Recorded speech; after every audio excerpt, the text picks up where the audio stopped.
கொள்ளும், கழுத்தின் மாலையாக தன்னைத்தானே கட்டிக்கொள்ளும்னு சொல்லி தனக்கு பேருக்கு முன்னாலே சைபர் பால்னு வச்சுக்கிட்டு is having the chief minister award. முக்கியமான பார்த்தீங்கன்னாக்கா சீஃப் மினிஸ்டர் மெடல் இன் 2005. இதுக்கு மேலே ஒரு சொல்ல வேண்டிய வேலை எல்லாரையும் பார்த்துறேன். ஏன்னா நிறைய பேசினா எனக்கு பெல் அடிச்சிடும்னு சொல்லியிருக்கிறாரு. அதனால தேங்க்யூ சார். அனைவருக்கும் இனிய காலை வணக்கம். மேடையை அலங்கரிக்கும் மாண்புக்கும் மரியாதைக்கும் உரிய நீதிபதிகளுக்கு என் முதல் வணக்கத்தை தெரிவித்துக் கொள்கிறேன். மூத்த வழக்கறிஞர் மிஸ்டர் தியாகராஜன் அவர்களுக்கும் மற்றும் வழக்கறிஞரின் சங்க தலைவர் நெடுங்காலமாக இந்த சைபர் சொசைட்டி ஆஃப் இந்தியாவுக்கு சப்போர்ட், அதாவது ஹிடனாக நேரடியாக வரமாட்டார், இதான் ஃபஸ்ட்டு தலைவராகி வந்திருக்காரு. அவருக்கு மிக்க நன்றி. பேச்சாளர்கள், ஏன்னா என்னுடைய ரோலை எனக்கு 10 நிமிஷம் தான் கொடுத்துருக்காரு. முதல்ல பெல் அடிச்சிருவேன்றார். ஏற்கனவே என் மகள் தான் எல்லாம் பண்ணிகிட்டு இருந்தா, அப்பான்னு அடிப்பா. இப்போ அப்பாவே வந்துட்டார், அதனால் நிச்சயம் பெல் அடிச்சிருவார். அதனால் எனக்கு கொடுக்கப்பட்ட பணியை செய்கிறேன். நான் ஒருத்தர் பேரையும் சொல்லணும்னு தான் ஆசையாக இருக்குது. ஏன்னாக்கா யாரும் இங்கே வந்து கருத்துக்களை சொல்ல காசு வாங்கிட்டு வரல, புரியுதா உங்களுக்கு? அவ்வளோ சிறப்பாக இவர் மும்பையிலேருந்து வந்திருக்காரு, அதான் மேடையில் உட்கார வச்சேன். மும்பையிலேருந்து வர்றாரு, அவருக்கு நான் ஃப்ளைட் சார்ஜ் கொடுத்தேன்னா ஒன்றும் கொடுக்கல. ஆனால் அவர் நான் சர்வீஸ் பண்ணும்போது இங்கே பேங்கில் ஒர்க் பண்ணார், அவருடைய அனுபவம் தெரியும். அதுமாதிரி ஒருத்தரும் அது ஆர்பிஐன்னு சொல்லிகிட்டே போனால் என்னுடைய வேலையாக இருக்கும். அதாவது மனிதனாக முதல்ல பேசிடுறேன். எனக்கு கொடுக்கப்பட்ட பணியை விட மனிதன் வந்து அரிது மானிடராய் பிறத்தல் அரிது, ஆதலினால் மானுடனாய் வாழ்வதே சிறப்பு. மானுடனாக வாழ்வதுன்னா என்ன? மனிதனா தனக்காக வாழ்வான், மானுடனா உடன் இருக்க வாழ்வான். இந்த ஒரு கருத்தை சொல்லிவிட்டு அப்புறம் சைபர் சொசைட்டி ஆஃப் பிரசிடென்ட் என்கிட்ட நிறைய பேர் கேட்பாங்க, என்ன சார் 3 மாதத்துக்கு ஒரு ப்ரோக்ராம் நடத்துகிறீங்க, என்ன சார் அப்படின்னா? எல்லாம் தெரியும், பணம் தான். ஆனால் ஏன் நீங்கள் ஒரு 500 ரூபா சார்ஜ் போட்டு எல்லோரும் போடக்கூடாதா? இல்லை கட்ட மாட்டாங்க, இல்லை கட்டுவாங்க. எனக்கு என்னென்னா சைபர் சொசைட்டி நல்லா ஃபங்க்ஷன் ஆகும்னு நம்பிக்கை இருக்கிறவங்க, குறிப்பாக பேங்க்கு எது செய்யணுமோ அது செய்யலை, அட்வொகேட்ஸாக நிறைய பண்ணுறாங்க. நான் மேடையில் அவங்க பேரை சொல்லாதுன்னு சொல்கிறாங்க, மேடையில் உள்ள அட்வொகேட்டாக நீங்களே புரிஞ்சுப்பீங்க. அவங்க சப்போர்ட்டு, கீழே இருக்கவங்க நிறைய பேர் சப்போர்ட்டு, போலீஸ் ஆஃபீஸர் நிறைய பேர் சப்போர்ட் பண்ணுறாங்க. எல்லாருமே என்ன சொல்கிறாங்க, நான் கொடுக்குறோம், பேரை ஒன்று சொல்லுவோம். இப்படியும் மனிதர்கள் இருக்காங்கல்ல. எதுக்காக நான் இந்த போடுறது இல்லைன்னா, சைபர் சொசைட்டி ஆஃப் இந்தியான்னு போட்டு எவனாவது இப்போ என்னென்னாக்கா டிஜிட்டல் 95லே வந்துடுது, நம்ம மனநிலை இன்னும் மாறலை, புரியுதா உங்களுக்கு? சைபர் சொசைட்டியாக ஃபங்க்ஷன் நடத்துகிறேன், நீ 500 ரூபா கட்டுன்னு எவனா ஏமாற்றிட்டான்னு வச்சுக்கிடுங்க. போலீஸ் ஆஃபீஸர் பிரபாகரன் இருப்பார், முதல்ல இந்த பாலு சர்வீஸில் இருக்கும்போது நம்மளை விரட்டிக்கிட்டு இருந்தார், கூப்பிடாவர நீங்கள் பிரசிடென்ட் சார் உங்கள் பேரை சொல்லி வசூல் பண்ணிக்காம்பாங்க. அப்போ நான் பிரச்சனையில் வரக்கூடாது, அதுக்கு தான் இங்கே வச்சுட்டேன். விருப்பம் உள்ளவங்க கட்டிட்டு போங்க, அதை பற்றி ஒன்றும் இங்கே ஒரு கம்பல்சரி கிடையாது. பணத்துக்காக நாங்கள் ஒன்றும் மார்க்கெட்டிங் பண்ணலை, வியாபாரம் பண்ணலை. இது காற்றுக்கு காசு கொடுக்குறோமா? சைபர் சொசைட்டியோட அறிவுரை உங்களுக்கு தான். அது வந்து 72 வயசு ஆகுது, வீட்டில் பேசாமல் இருக்கலாம், பேசாமல் இருந்தால் சோதனை கிடைச்சிருக்குமா? அதனால் அந்த இது இப்போ நான் கருத்துக்கு போயிடுறேன். நான் இதெல்லாம் விட்டுருவேன்னு சொல்லி தான் முதல்ல பிரிண்ட் பண்ணி உங்களுக்கு 2 பக்கத்தை கொடுத்துட்டேன் டாக்குமெண்டேஷன். நான் சொன்னேன்ல மனநிலை மாறணும்னு சொல்லுவேன்ல, பேச்சாளர்லாம் என்ன சொல்லுவாங்கன்னாக்கா, அதாவது கண்ணால் பார்க்குறதா செய்வாங்கன்னு சொல்லுவாங்க.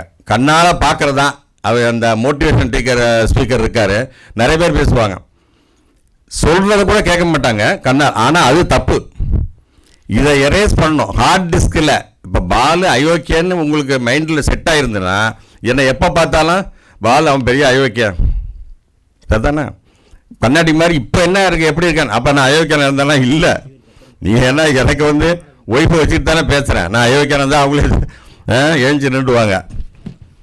அதனால் இந்த மனநிலை மாறணுங்க. சைபர் டிஜிட்டல் வந்துட்டுனாக்க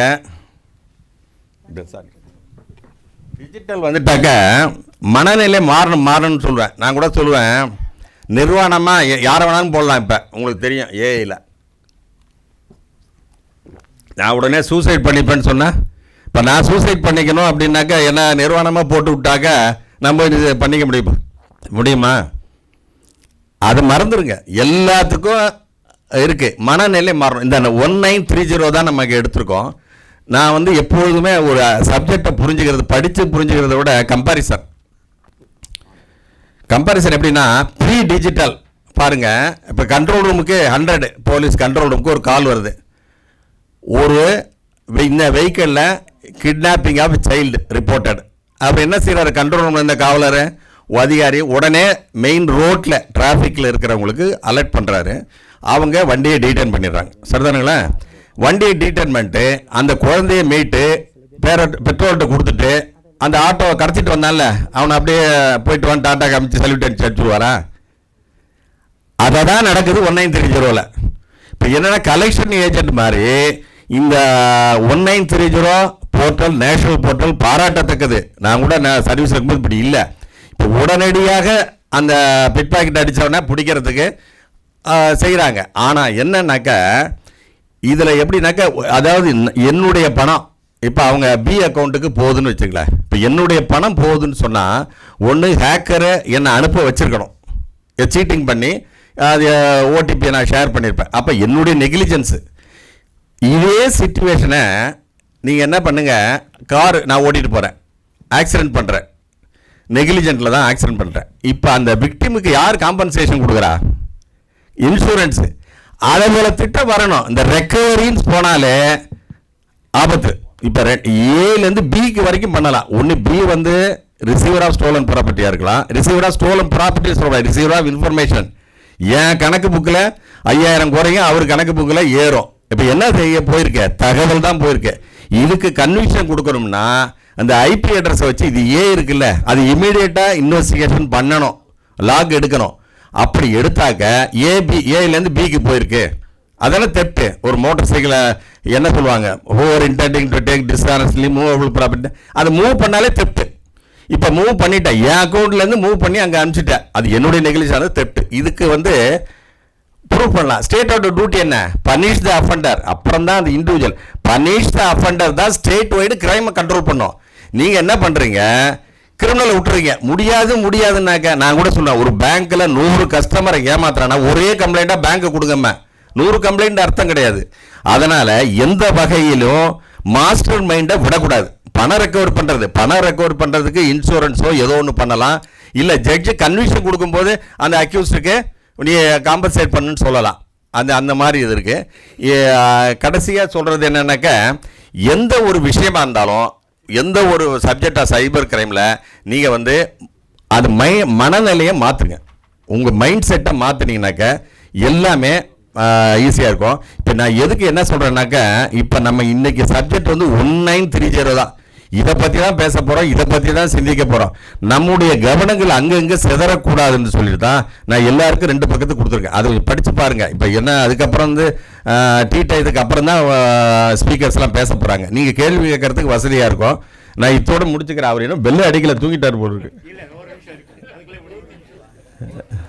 ஒரு நிமிஷம் இருக்கா? வேண்டாம், எல்லாரும் பேசிட்டு நம்ம பேசிக்கிட்டு. ஓகே.